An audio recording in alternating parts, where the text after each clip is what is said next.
Salam sejahtera buat sobat sekalian. Kita ada dalam program Ngopi Bareng bersama Pendeta Esra Soro, dan pada hari ini ada rekan saya, Pendeta Jerry Adu dari Gereja Sidang Jemaat Allah GSJA Nazaret Kupang. Selamat datang Pak Pendeta Jerry. Terima kasih. Dan saudara-saudara, pada hari ini kami ingin berbincang-bincang dengan tema hidup bahagia di tengah Corona, ya.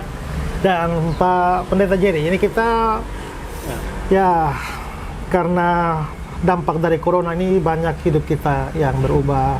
Kantor-kantor libur, sekolah libur, kampus libur, banyak toko tutup dan sebagainya. Bahkan juga sejumlah gereja juga sudah beralih kebaktian online. Nah, dalam kondisi-kondisi semacam ini, bagaimana Pak Jerry menjalani hidup hari-hari? Apa saja yang dibikin hari-hari kalau harus tetap di rumah? Bikin apa saja kalau gitu? Ya. Ya. Satu hal positif yang saya dapat dari wabah, kalau boleh saya sebut virus corona ini adalah ada sisi positif.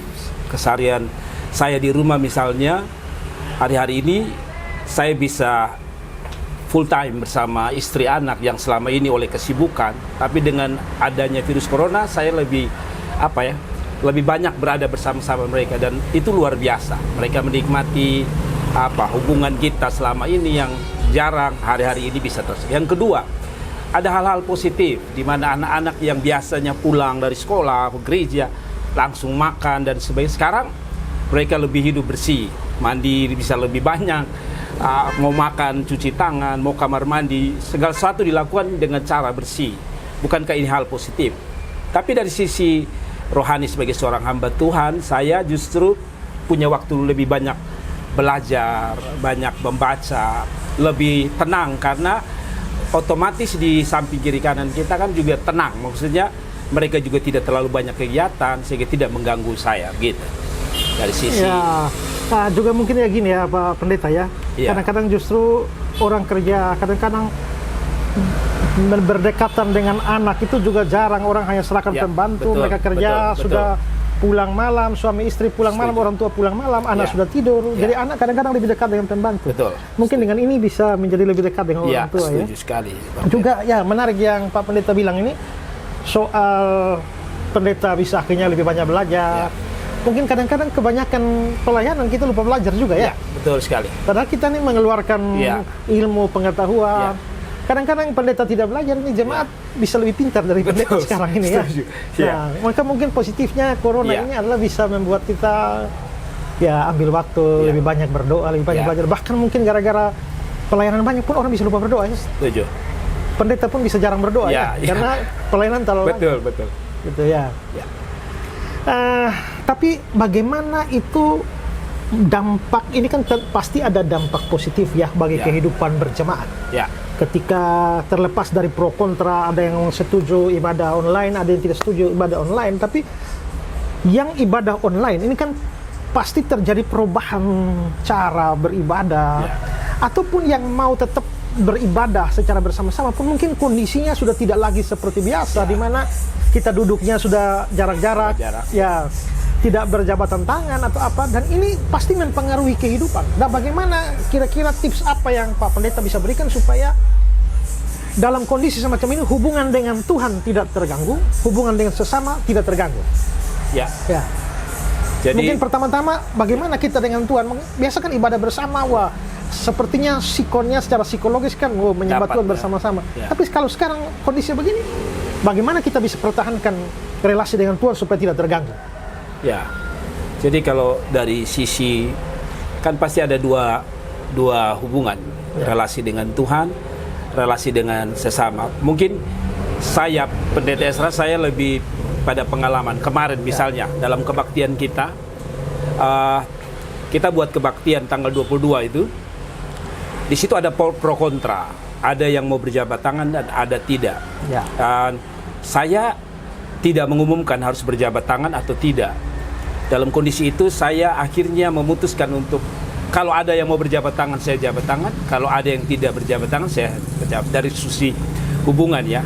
Karena bagaimanapun tidak semua orang punya pemahaman yang sama. dalam sisi hubungan tetap menjaga hubungan dengan sesama, ya saya menjaga salah satunya itu polemik-polemik yang ada, pemahaman-pemahaman yang berbeda. Saya cukup berhati-hati sekalipun kita juga harus memahami dari bagi saya memahami dari dua pandangan, karena kadang-kadang apalagi di kantong-kantong Kristen ini kan semua pakai Alkitab, walaupun seperti Pak Isra bilang bahwa kadang-kadang yang digunakan pun bisa saja ayat-ayat yang salah itu.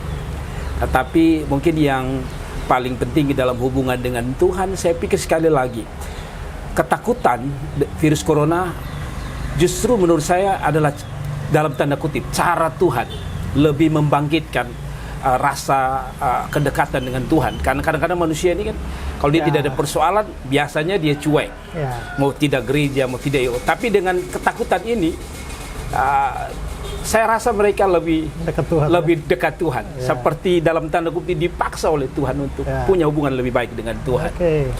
Ya. Sekarang gini, sebagai seorang gembala jemaat, salah satu ciri kita dalam pelayanan pengembalaan kalau kita mengunjungi, ya kan, mengunjungi orang sakit dan sebagainya. Atau kadang-kadang juga kita lihat jemaat kita yang sudah jarang kebaktian kita kunjungi, atau jemaat punya problem. Nah, dengan kondisi begini, bagaimana sebagai seorang gembala jemaat tetap bisa melakukan pemantauan atau dengan kata lain tugas pengembalaan tetap jalan padahal sikon seperti ini?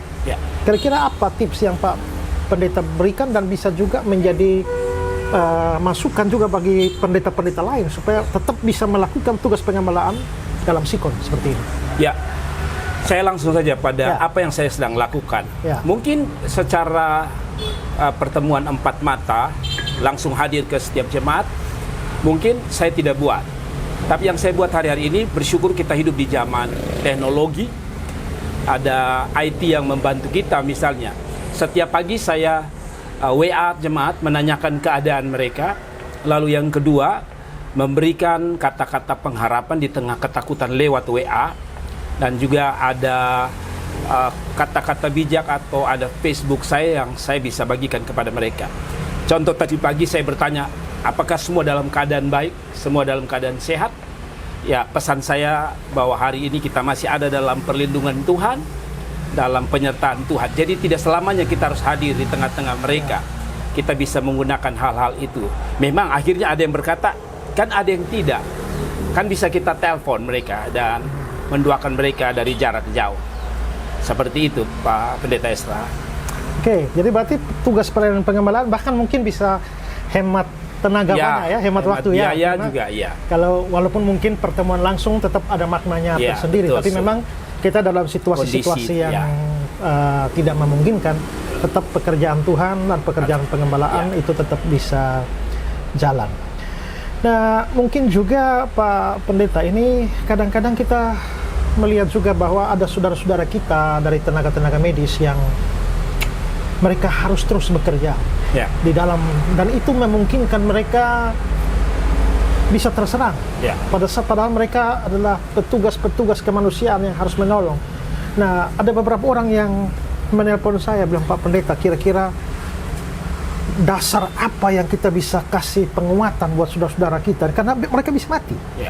Mereka mati karena mereka dalam rangka menolong orang lain. Nah, mungkin di sini juga saya mau minta beri kesempatan, kira-kira kalau ada saudara-saudara kita seperti itu, kira-kira pesan Pak Pendeta untuk mereka itu seperti apa? Pesan terutama petugas-petugas medis yang terjun dan mempertaruhkan nyawa mereka di tengah sikon seperti ini. Yang pertama-tama yang pasti kita beri penghormatan yang luar biasa ya kepada para medis. Mereka adalah orang-orang yang ada di garis depan, di mana ketika orang lain memilih untuk mundur, takut, berdekatan, justru mereka ada di situ. Bolehkah saya menggunakan firman Tuhan? Walaupun ini jangan salah dimengerti oleh saudara-saudara yang mungkin bisa menggunakan ayat ini dengan cara yang salah. Saya pikir kepada para medis, pertama-tama ada satu pesan dari saya bahwa ada banyak orang-orang yang hari-hari ini berdoa untuk mereka. Itu satu untuk para medis, bahwa Tuhan selalu menyertai saudara. Yang kedua, saya ingat Mazmur 23. Daud mengatakan, sekalipun aku berjalan dalam lembah kekelaman, aku tidak takut bahaya. Sebab apa? Tuhan beserta. Ini tidak berarti bahwa kita bebas bekerja, tapi panggilan, kondisi dari tugas daripada perawat atau medis itu sendiri memanggil mereka ke sana. tidak terhindarkan. Ya, tidak terhindarkan. Ya. Jadi saya mau beri semangat bahwa Anda adalah orang luar biasa, dan kami berdoa supaya Anda dipakai Tuhan dengan luar biasa. Bagaimana dengan orang-orang yang sudah terkena infeksi virus? Saya tahu ini virus berbahaya, virus ini sangat mengerikan, tapi sebagai orang percaya, saya punya juga pesan Mazmur 121 mengatakan, aku melayangkan mataku ke gunung-gunung, dari mana datang pertolonganku dari Tuhan. Kalaupun misalnya para petugas bingung menyampaikan, sampaikanlah bahwa di dalam Tuhan masih ada harapan. Sekalipun mungkin secara medis rasanya mungkin tidak, tapi di dalam diri orang percaya kita masih menyadari ada Tuhan, dan selama masih ada Tuhan masih ada harapan. Mungkin itu yang bisa saya sampaikan. Ada satu hal juga Pak Pendeta, ini karena kita ini ya sekarang adanya permintaan pemerintah untuk social distancing, orang menghindari jabatan tangan, apalagi juga kita budaya timur yang ini sudah terbiasa dengan cium ini. Apalagi kalau ada orang mati, rasanya kalau tidak mencium ini kita dianggap kurang ajar, kita tahu adat ini. Ya. Bahkan kalau orang mati gitu cium satu ini. Nah, dengan kondisi macam ini kan, wah, kita diperhadapkan pada suatu hal yang membahayakan, tapi di sisi lain juga ini kebudayaan yang sudah mengakar pada kita. Juga acara nikah itu rasanya juga tidak terhindarkan seperti itu. Nah, kira-kira bagaimana kita mesti ini? Ya, kalau untuk orang nikah kita bisa tahan dulu tunda pernikahan, tapi kan orang mati ini kan tidak bisa ditunda.